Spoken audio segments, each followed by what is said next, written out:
Good morning students. आज हम lesson number 2 में जो बिजनेस है वो कितने टाइप का है, कितने प्रकार का बिजनेस मार्केट में है, उसमें से फर्स्ट एकाकी व्यापार हम पढ़ चुके हैं, एकल स्वामित्व। सेकंड हम जो है संयुक्त हिंदू परिवार व्यवसाय यानी जॉइंट हिंदू बिजनेस पढ़ चुके हैं। ये थर्ड बिजनेस आज हम पढ़ेंगे, पार्टनरशिप यानी साझेदारी। सबसे पहले हम ये देखें कि पार्टनरशिप या साझेदारी कहते किसको हैं, यानी इसका मीनिंग क्या है। तो नंबर 1 इसमें कहा है आपके when two or more people agree to some terms and condition by investing capital in a legal business when they put in their efforts and labor for earning some profit together। यानी अगर जब दो या दो से अधिक, यानी partnership है तो मिनिमम 2 मेंबर्स होने जरूरी हैं, तो 2 या 2 से अधिक व्यक्ति मेंबर्स जो हैं वो मिलकर पारस्परिक लाभ यानी प्रॉफिट के लिए के उद्देश्य से किसी भी निश्चित व्यापारिक कॉन्ट्रैक्ट को साइन करते हैं और उसके अनुसार किसी वैधानिक, यानी जो बिजनेस है वो लीगल बिजनेस होना चाहिए, यानी वैधानिक बिजनेस होना चाहिए, क्योंकि इलीगल बिजनेस जो है वो बिजनेस में शामिल नहीं होता। तो किसी वैधानिक व्यापार में अपनी पूंजी यानी कैपिटल लगाते हैं, अपनी एफर्ट्स लगाते हैं, योग्यता लगाते हैं और अपने श्रम को लगा करके सहमत हो जाते हैं। तो ये तो है हमारे पार्टनरशिप का मीनिंग यानी साझेदारी का अर्थ। अब हम ये देखेंगे कि इसके लक्षण या इसकी विशेषताएं क्या हैं, यानी हम कैसे पहचानें कि ये बिजनेस पार्टनरशिप बिजनेस है। तो नंबर 1 है स्थापना यानी कि रजिस्ट्रेशन। जो पार्टनरशिप है उसमें 2 या 2 से ज्यादा लोग जो होते हैं वो मिलकर के कोई कॉन्ट्रैक्ट बना लेते हैं और उस कॉन्ट्रैक्ट के आधार पर जो है पार्टनरशिप बिजनेस स्टार्ट कर सकते हैं। तो इसकी स्थापना के लिए जितने भी मेंबर्स हैं उन मेंबर्स में कॉन्ट्रैक्ट होना जरूरी है। तो इसलिए इसमें रजिस्ट्रेशन कराना या न कराना उनकी इच्छा पर निर्भर है, यानी गवर्नमेंट ने पार्टनरशिप के जो आपके कॉन्ट्रैक्ट है उसका रजिस्ट्रेशन अनिवार्य नहीं कर रखा है। अगर पार्टनरशिप चाहे तो उसका रजिस्ट्रेशन करा सकते हैं और नहीं चाहे तो बिना रजिस्ट्रेशन के भी वो काम कर सकते हैं। तो ये हो गया फर्स्ट आपके स्थापना यानी रजिस्ट्रेशन। सेकंड है देयता यानी लायबिलिटी। लायबिलिटी क्या होती है, जितने भी मेंबर्स हैं पार्टनरशिप में उन सबकी लायबिलिटी जो होती है वो अनलिमिटेड होती है, यानी इसमें जो आपके दायित्व होता है वो असीमित दायित्व होता है। यानी अगर पार्टनरशिप बिजनेस जो है डूब जाता है, मान लो पार्टनरशिप बिजनेस नहीं चलता है, तो जितना भी उन्होंने बाहर से पैसा लिया है या बिजनेस में जो भी उनको देना है वो सब उनको चुकाना पड़ेगा, चाहे वो बिजनेस प्रॉपर्टी को बेचकर चुकाएं या पर्सनल प्रॉपर्टी को बेचकर चुकाएं। ये लायबिलिटी जो कहलाती है ये अनलिमिटेड लायबिलिटी यानी असीमित दायित्व कहलाता है। तो इसका दूसरा जो विशेषता है, लक्षण है, वो क्या है कि लायबिलिटी इनकी जो है वो अनलिमिटेड है। थर्ड है जोखिम वहन करना यानी रिस्क बियरिंग। अब क्योंकि जो भी मेंबर मिलकर के बिजनेस कर रहे हैं, क्योंकि बिजनेस जो है वो जरूरी नहीं है कि भविष्य में जाकर के हर कोई व्यक्ति ये नहीं कह सकता कि भविष्य में जाके उसको लाभ ही होगा, हानि की संभावना हमेशा बनी रहती है। इसलिए बिजनेस में रिस्क हमेशा रहता है, लेकिन यहाँ जो रिस्क है वो वहन करना, यानी जितने भी मेंबर्स हैं उस अकेले मेंबर को नहीं वहन करना है, बल्कि जितने भी मेंबर्स हैं उन मेंबर्स में वो जो रिस्क होता है वो डिवाइडेड हो जाता है। तो जोखिम वहन करना। इसके बाद है निर्णय लेना, यानी जो आपके डिसीजन है और कंट्रोल है वो सभी मिलकर के डिसीजन लेते हैं, सभी मिलकर कंट्रोल करते हैं, कोई एक पर्टिकुलर पर्सन जो है उसके लिए ये नहीं होता है।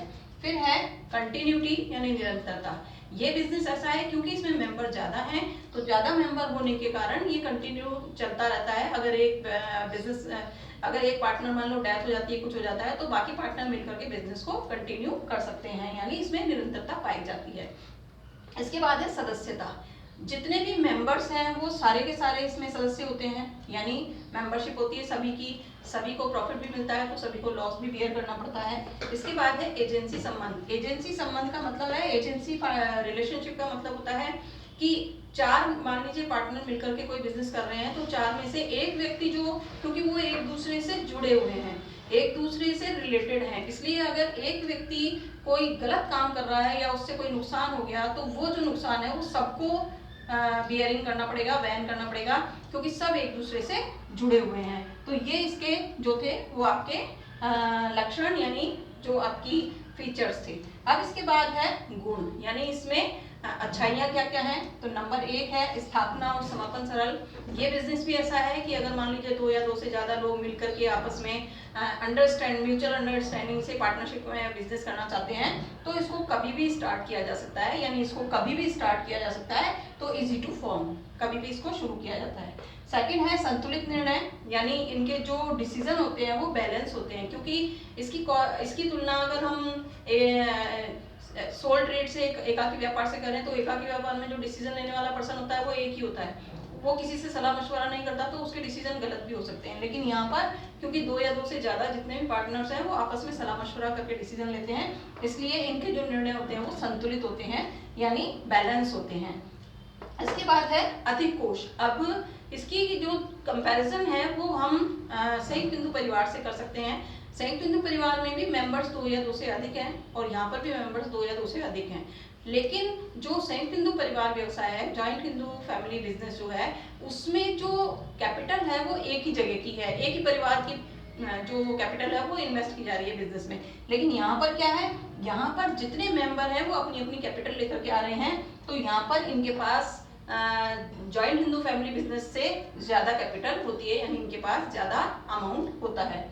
इसके बाद है जोखिम को बांटना, क्योंकि रिस्क जो है जितने मेंबर हैं अगर वो प्रॉफिट लेंगे तो वो रिस्क भी जो है बियरिंग करेंगे, तो इसलिए इसमें जो भी रिस्क होता है या जोखिम होता है उसको बांट दिया जाता है। इसके बाद है गोपनीयता। गोपनीयता का मतलब ये है कि आपके सीक्रेसी, यानी जो मेंबर हैं बिजनेस में, पार्टनर्स हैं, केवल जो भी बिजनेस से संबंधित बातें हैं वो उन्हीं को पता होंगी, उनके बाहर का कोई भी व्यक्ति जो है पार्टनरशिप के बिजनेस की जो भी डिसीजन वगैरह है उनको मालूम नहीं कर सकता, इसलिए इसमें जो गोपनीयता पाई जाती है। इसके बाद इसकी कुछ लिमिटेशंस भी हैं, यानी डिमेरिट्स भी हैं, वो हैं आपके असीमित दायित्व, यानी पहले ही मैंने बता दिया कि इसका जो सबसे गलत जो इसका मतलब बात है पार्टनरशिप की, वो है जो असीमित दायित्व है, यानी अनलिमिटेड जो इसका रिस्क है। अनलिमिटेड रिस्क में क्या है, अनलिमिटेड लाइबिलिटीज में क्या है, वही पहले मैंने बताया कि अगर बिजनेस में कोई लॉस होता है तो जो मेंबर्स हैं उनको पर्टिकुलर अपने पर्सनल पैसे में से भी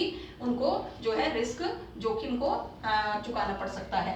इसके बाद है सीमित साधन। अब अगर हम इस बिजनेस की तुलना कोऑपरेटिव सोसाइटी से या कंपनी से करें तो इनके पास क्योंकि मेंबर कम होते हैं इसलिए कैपिटल भी कम होती है, तो इसलिए इनके पास सीमित लिमिटेड कैपिटल यानी सीमित साधन होते हैं। फिर है परस्पर विरोध की संभावना। अब यहाँ हम कहें कि अगर संयुक्त हिंदू परिवार व्यवसाय यानी जॉइंट हिंदू फैमिली में मेंबर ज़्यादा हैं, लेकिन वो मेंबर क्योंकि परिवार के ही हैं तो झगड़ा होने की संभावना कम रहती है, लेकिन यहाँ जो भी मेंबर्स हैं वो अलग अलग परिवार से हैं तो उनमें आपस में झगड़े होने की संभावनाएं ज़्यादा होती हैं, तो परस्पर विरोध की संभावना। इसके बाद है निरंतरता की कमी। अब यहाँ पर मान लीजिए 4 पार्टनर जो है वो बिजनेस मिलकर के बिजनेस कर रहे हैं, किसी एक पार्टनर की अगर मृत्यु हो जाती है तो बाकी पार्टनर भी मिलकर के अगर बिजनेस नहीं करना चाहते तो जो बिजनेस है वो डिसॉल्व हो जाता है, यानी खत्म हो जाता है, इसलिए निरंतरता की इसमें कमी पाई जाती है। इसके बाद है जन साधारण के विश्वास में कमी। अब जो पब्लिक होती है वो इनके ऊपर विश्वास कम करती है, यानी पब्लिक का विश्वास से मतलब है कि अगर ये चाहें मार्केट से पब्लिक से पैसा उठाना तो ये वो पब्लिक से पैसा नहीं ले सकते, क्योंकि पब्लिक इनको उधार देने के ऊपर विश्वास नहीं करती है, यानी इनके बिजनेस पे उनको फेथ नहीं होता है, इसलिए पब्लिक से ये पैसा नहीं ले सकते। ये हमारा पार्टनरशिप में हमने मीनिंग पढ़ा, इसके बाद फीचर्स थे, फिर मेरिट्स और डिमेरिट्स से। अभी इस टॉपिक में हमारा यहीं तक जो है काम है, इसके बाद आगे वाला टॉपिक हम आगे पढ़ेंगे।